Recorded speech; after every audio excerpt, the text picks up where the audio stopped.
একদিকে চলছে আফগান পাকিস্তানের রক্তক্ষয়ী সংঘাত, অপরদিকে গোটা মধ্যপ্রাচ্য জুড়ে বাজছে এক ভয়ঙ্কর যুদ্ধের দামামা। মধ্যপ্রাচ্যের মুসলিম দেশ সৌদি আরব, ইরাক, কাতার, কুয়েত, বাহরাইন, জর্ডান, সংযুক্ত আরব আমিরাতে একের পর এক মিসাইল ক্ষেপণাস্ত্র ছুড়ছে মধ্যপ্রাচ্যের আরেক মুসলিম দেশ ইরান।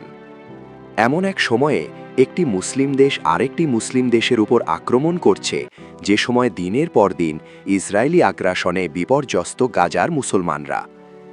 এখন প্রশ্ন হল, কেন একটি মুসলিম দেশ আরেকটি মুসলিম দেশের ওপর এভাবে আক্রমণ করছে, একে অপরের সাথে যুদ্ধে লিপ্ত হচ্ছে? এর উত্তর, এই যুদ্ধ অনিবার্যভাবে মুসলিম দেশগুলোর উপর চাপিয়ে দেওয়া হয়েছে, আর এর মূলে রয়েছে নাটের গুরু আমেরিকা।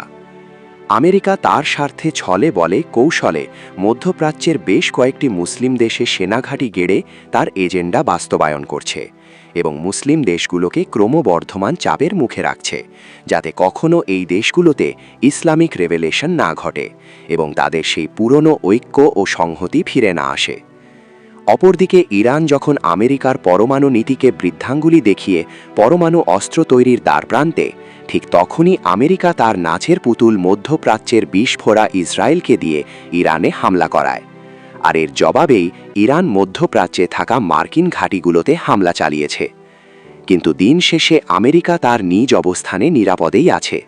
বিপরীত দিক থেকে মুসলিম দেশগুলো না চাইতেই নিজেদের মধ্যে যুদ্ধে জড়াচ্ছে, দূরে সরে যাচ্ছে নিজেদের মধ্যে থাকা ভ্রাতৃত্ব ও ঐক্য সংহতি থেকে।